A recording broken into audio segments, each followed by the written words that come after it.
hablar un poco de lo que significa el contexto de Moquegua durante las épocas de las guerras de independencia. Y para ello es muy importante para mí remitirme al año 1780, porque voy a hablar de manera estructural. ¿Y por qué 1780? Porque aquí, en este año, comienza a efectuarse las reformas borbónicas, que previamente ya habían sido dictadas, pero con la llegada de la aduana a Moquegua van a comenzar a tener influencia en la localidad. ¿Por qué es importante referirse a este año? Porque justamente la llegada de la aduana, con el dictamen de que se iba a subir un impuesto al aguardiente, generó descontento en la población moqueguana. Todos sabemos que en época virreinal Moquegua era un lugar conocido por producir vinos y aguardientes, sobre todo este último, ¿no? Entonces, si tú aumentas un impuesto a 12.5%, terminas afectando la economía local. Y eso va a ocasionar que en este año, como ocurrió en Arequipa, empiecen a aparecer pasquines amenazantes contra las autoridades locales. Entonces, estamos hablando del inicio de las revueltas, pero con un carácter fiscal. Posteriormente, tenemos revueltas ocasionadas por la decisión de recortar las quiebras de agua, que era muy común en esa época. La agricultura necesitaba quiebras y se va a interrumpir estas en el año 1792 como consecuencia de la falta de agua. Había una sequía tremenda. Eso también va a generar malestar en la población, sobre todo la indígena, que van a salir en grupo y van a amedrentar al alcalde de Llamas. Entonces, este primer periodo, es decir, las dos últimas décadas del siglo XVIII, van a estar caracterizados por las revueltas, pero que fueron ocasionadas por problemas fiscales y ambientales. Hasta esa parte todavía no estamos hablando específicamente de un proceso revolucionario. Otro tema. Con el siglo XIX, las primeras décadas, ya vamos a tener indicios precisamente de lo que justamente hoy nos llama, ¿no? Que es una ponencia referida a una figura importante de la independencia peruana y también de los primeros años de la República, me refiero a Domingo Nieto. ¿Cómo era Moquegua a principios del siglo XIX? Tenía una población aproximadamente entre 5.000 hasta 7.000 habitantes, más o menos por allí, me refiero a la zona de la villa. Una población que casi no se va a mover durante 2 siglos, porque según la información de Montenegro y Ubaldi, a principios del siglo XVIII, esta era la población, 6.000 habitantes. Y cuando uno va a principios del siglo XX, la población era de 5.000 habitantes, es decir, el carácter demográfico de Moquegua va a estar caracterizado por una estabilización de la población que va a rondar entre los 5.000 y unos 1.000 habitantes. Eso podemos decir en cuestión de demografía. El año 1816 es un año también clave, porque aquí vamos a ver el punto máximo de la producción del vino moqueguano.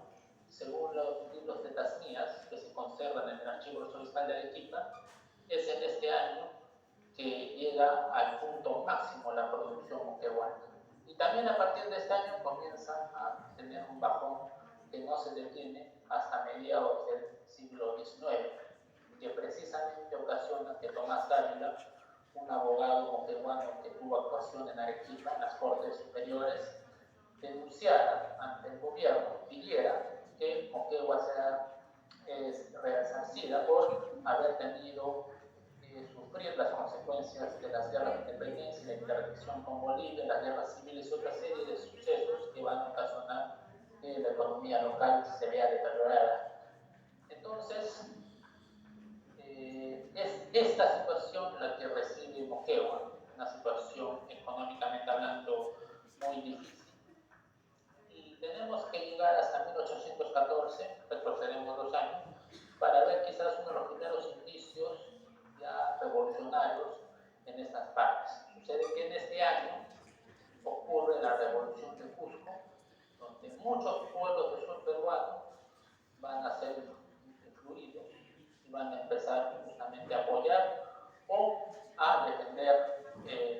causa realista. Es precisamente en este lugar donde en un primer momento Bernardo Landa, un personaje del que no se habla mucho en Moquegua, hemos hecho nosotros actividades con ocasión de los 200 años de su muerte el año pasado, y este personaje, de evitar la actuación en un primer momento, va a pegarse a los revolucionarios de Cusco, pero luego, influido por el obispo de la Encina, que venía en una visita de Arequipa, una visita pastoral, va a terminar traicionando la revolución, va a entregar a algunos de los revolucionarios que van a salir de Cusco y va a empezar a combatir a todas las huestes que luchaban por la insurgencia, influenciados por los cusqueños. Landa, por esa ocasión, va a ser favorecido como subdelegado y va a comenzar precisamente a seguir defendiendo la causa realista hasta pocos años después. Entonces tenemos que llegar hasta el año 1821, cuando San Martín parte de Chile con una expedición apoyado por Lord Cochrane, llega a Paracas y allí en tierra decide que es importante lanzar una ofensiva a la zona de los puertos intermedios. Ofensiva que es comandada por Guillermo Miller, personaje inglés que va a tener actuación en estas partes de Latinoamérica desde el año 1817, apoyando primero a los argentinos, apoyando en la independencia de Chile y posteriormente en estas partes, en el Perú. Él intenta desembarcar en Arica sin éxito, lo hace en Sama, y desde Sama, apoyado por su mano derecha Soler, va a lanzar una ofensiva contra Arica y Tacna, que van a ser tomadas, y posteriormente de allí se va a dirigir a la zona de Mirales, donde tiene una victoria rotunda. En esta parte refiere Miller en sus memorias que recibió el apoyo de Landa, conocedor de estas partes, para justamente lograr sus victorias en toda la área del sur andino, ¿no? Landa va a anotarse una victoria más en las afueras de la villa, luego va a apoyar otra ofensiva con la caballería en la parte de la calera, cerca de Torata. Miller va a ingresar a Moquegua, va a ser muy bien recibido, bastante documentación de la época sugiere y confirma que Moquegua ya se había plegado casi definitivamente a la causa patriota. Y eso también lo demuestra justamente la venganza que tuvo las huestes españolas contra esta villa, puesto que el general Aera, cuando llega a Moquegua, decide tomar represalias. Miller ya había escapado, conocedor de que venía Aera de una fuerza mayor, había escapado de la villa se queda sola y la Aera ordena el degüello de la villa. Orden que no se llega a ejecutar porque el 10 de julio de 1921 hubo un terremoto. 800. Y los españoles supersticiosos deciden que se trata de una señal divina y que por lo tanto quizás no era conveniente ejecutar la orden de degüello. Entonces un terremoto salva a Moquegua de esta orden de la Aera, ¿no? Las cosas no acaban allí. Al año siguiente se prepara la primera campaña de puertos intermedios que sale del Callao en octubre de 1922.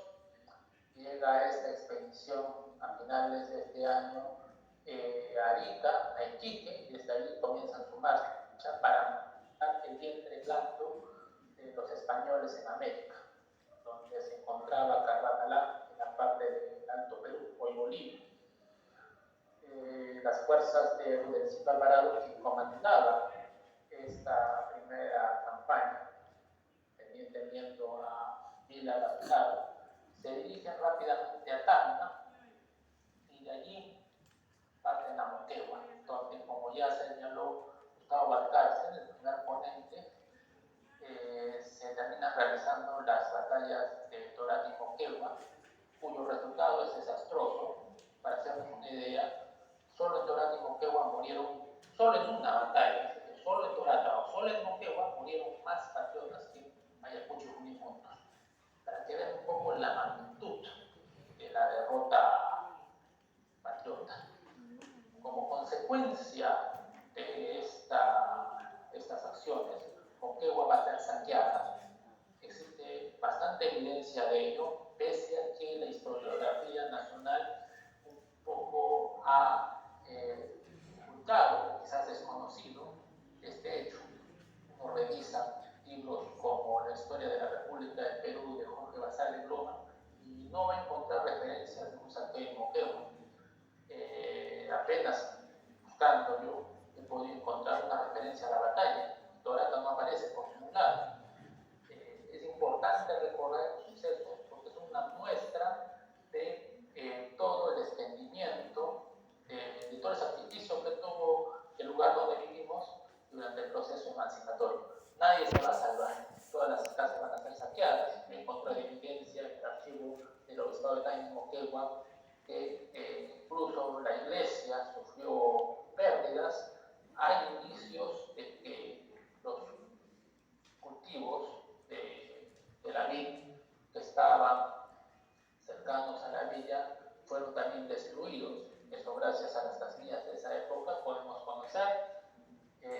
Probablemente el saqueo no va a durar solamente un día, sino varios. Entonces, ya elegida como ciudad va a sufrir las consecuencias de la represalia enemiga en este año, en 1823, en enero, precisamente como consecuencia de las derrotas de estas batallas, ¿no? Quienes comandaban las fuerzas españolas, José Canterac y Jerónimo Valdés, ¿no? Dos importantes generales hispanos, muy conocedores del territorio, que precisamente eso les va a valer la victoria sobre los patriotas en estas partes. Unos meses después se realiza la segunda campaña de puertos intermedios, que ocasiona nuevamente que Moquegua pertenezca al campo de operaciones de las guerras de independencia. No va a haber batallas en el lugar, pero cuando llegan las huestes patriotas, se va a realizar una segunda jura de independencia, una segunda proclamación de independencia, que va a ser comandada por un general francés. Aquí va a los Santa Cruz y sus huestes, quien era quien comandaba esta segunda campaña de intermedios, va a recibir nuevamente el apoyo de la población. Él va a señalar en bastante documentación que permite que la población se va a desprender del poco recurso que tenía para poder apoyarnos en la campaña que se venía, porque tras el paso por Moquegua, los patriotas llegan a Cepita, donde se realiza una batalla. Las fuentes señalan que fue un empate, fue una victoria militar patriota, pero estratégicamente no lograron nada, ¿no? Tras este enfrentamiento en Cepita, las fuerzas hispanas y patriotas se van a encontrar nuevamente en Arequipa, donde los que luchaban por independencia van a ser casi aniquilados. De esta manera, ambas campañas de intermedios van a resultar con grandes derrotas para los esfuerzos independentistas.